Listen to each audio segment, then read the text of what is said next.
Isang mapagpalang umaga po mga kabakyard muli. Ayan, day 5 na po yung ating mga biik mga kabakyard. So ito, ang demo pa rin natin dito is practice po sa pagpapakain sa ating mga biik.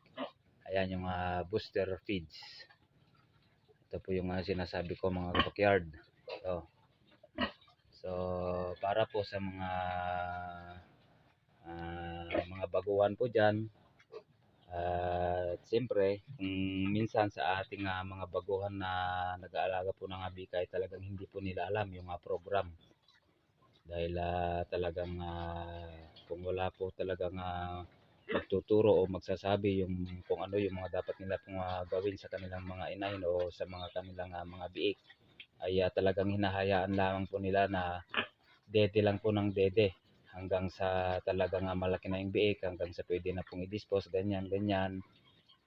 Ayun po yung mga sinauna po nating mga proseso sa pagpapalaki po ng biik. So ngayon talagang high-tech na.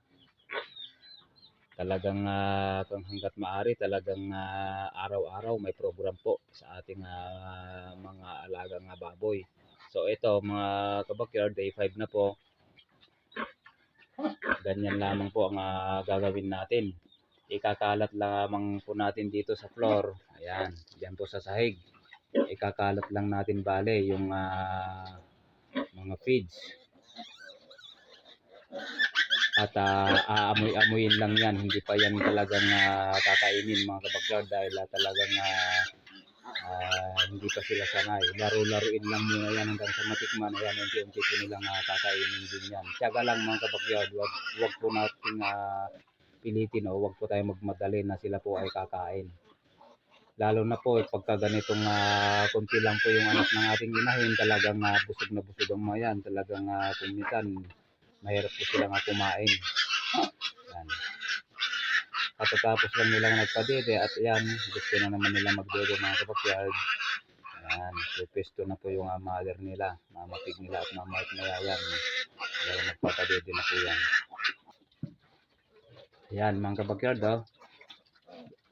tuturuan po mismo ng kanilang mama pig kung paano kakain ng ganyan, booster feeds nila. Gagayahin yan.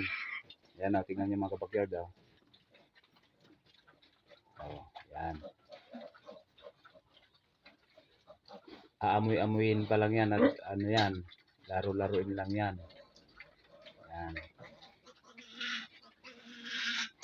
So, wag po tayong magmadali na sila po ay kakain agad. Kung ano po yung ginagawa ng kanilang mama pig, ayan po yung kanilang gagawin din yan mga kabakyard. So, tsaga-tsaga lang.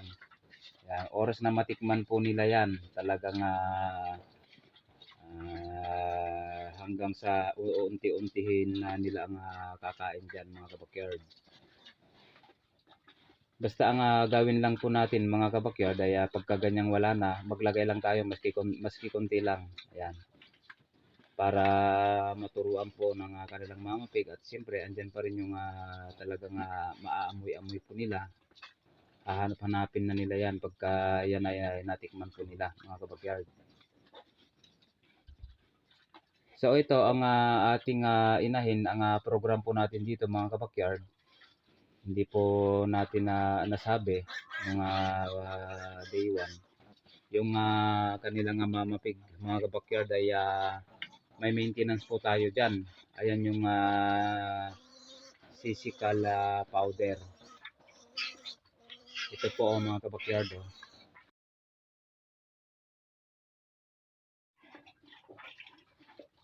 Ayan po yung ginagamit nating maintenance po natin dito sa ating mga inahin. Para mas lalo pong tumibay yung ating mga inahin. Titibay yung kanilang mga buto-buto dahil ayan, calcium po yan. Mayaman po sa calcium. At siyempre may mga iba pang mga vitamins dyan, nutrients na kanila po makukuha sa sisikal na yan. So, pwede po sa lahat yan mga kabakyard. Mapabuntis ka man,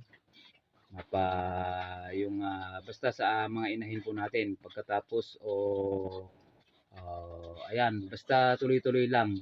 Pagkatapos manganak, buntis, yan, pwedeng-pwede po yan. Wala pong side effect po yan sa mga buntis po nating mga inahin, mga kabakyard. Mas lalong tatagal po yung lifespan po ng ating inahin pagka mayroon po yung ganyang maintenance po natin. At siyempre, hindi lang po yan. Siyempre, kailangan na inject pa rin tayo ng mga vitamins yan pagkatapos manganak para po manatili po yung gana po nilang kumain. At nang sa ganun ay talagang yung baboy po natin, yung mamapig po natin isa talagang kondisyon po yan. Yan.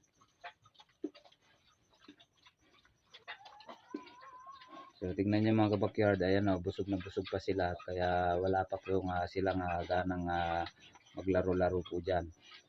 Pagkatanghali, ayan po yung oras ng kanilang paglaro. Kaya diyan po tayo maglalagay. Basta timingan po natin mga kabakyard, yung pagkaganyan po na naglalaro po sila, kailangan po natin maglagay para andyan po yung kalikutan po nila, aamoy-amoyin po nila hanggang sa titikman po nila yan. Yan. Kasi pagka ganyang busog po sila, talagang matutulog po sila. Dahil sabi ko nga mga kabakyard, pagka ganyang malit po yung anak ng kanilang mama pig, ayan, talagang sagana sila sa gatas. So hirap po tayong magpakain. So ganyan lang ang gawin natin. Pagka ganyang yung time po kung saan po sila maglalaro, doon po tayo maglagay. O kaya steady lamang po dyan yung pagkain po nila.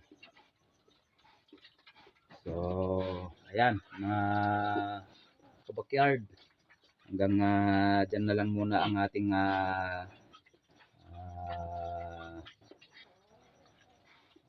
vlog sa araw na ito patungkol po sa ating baboy. Ayan ganyan mga kabakyard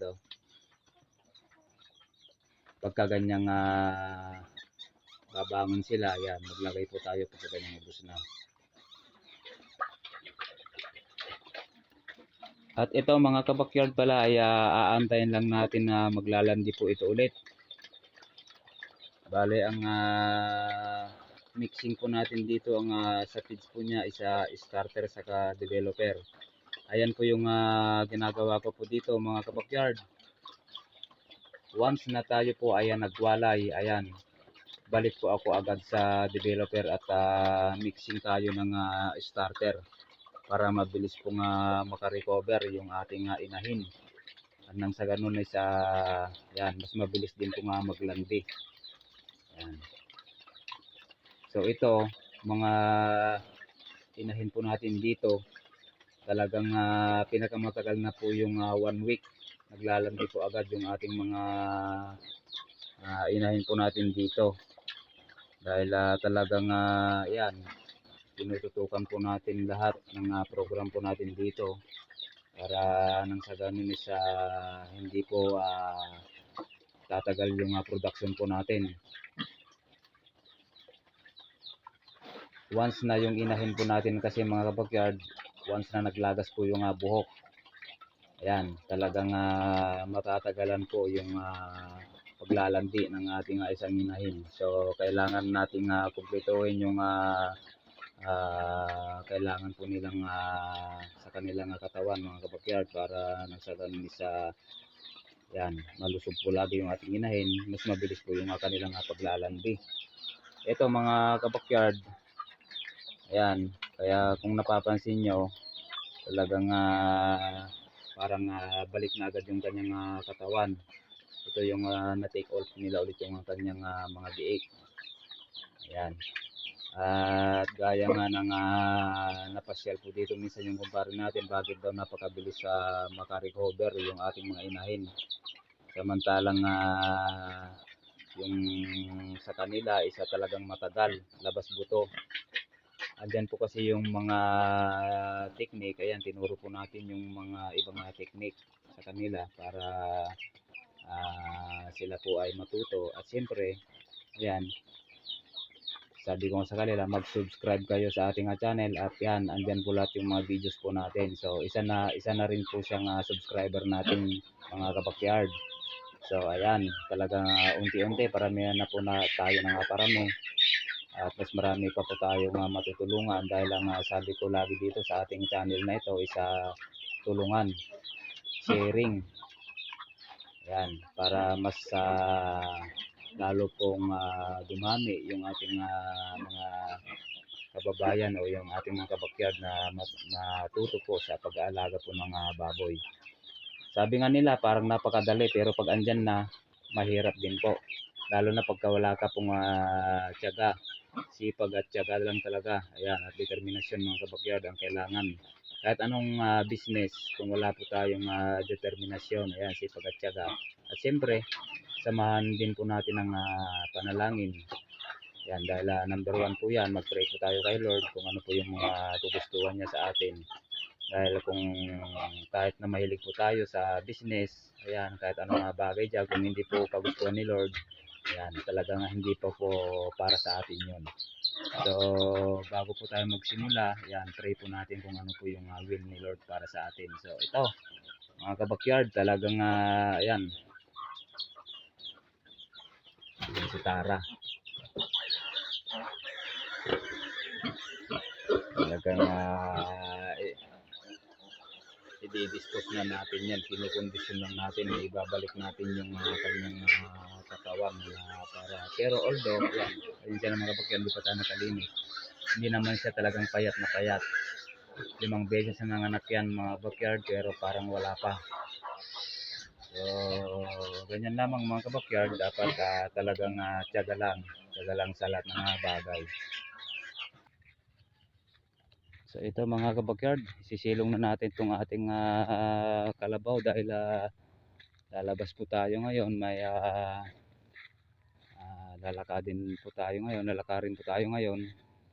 Kaya sisilong na natin ito ng maaga.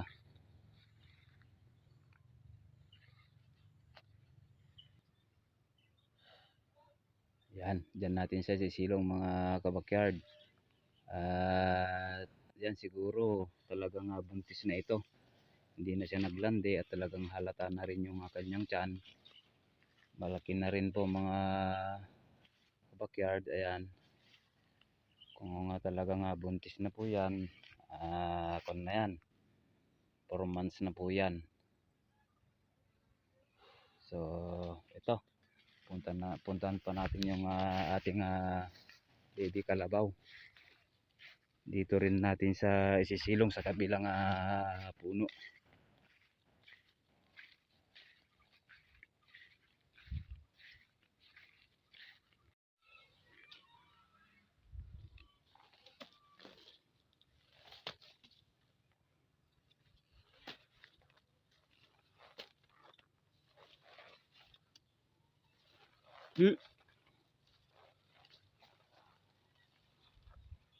Huli ka na, tasilong ka na. Busog ka na.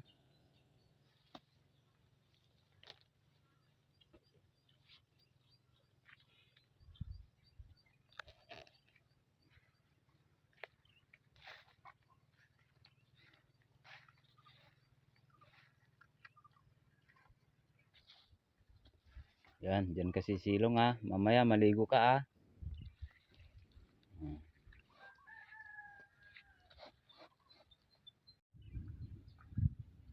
So ayan mga kabakyard, ingat po tayong lahat, and God bless you all mga kabakyard. Thank you for watching.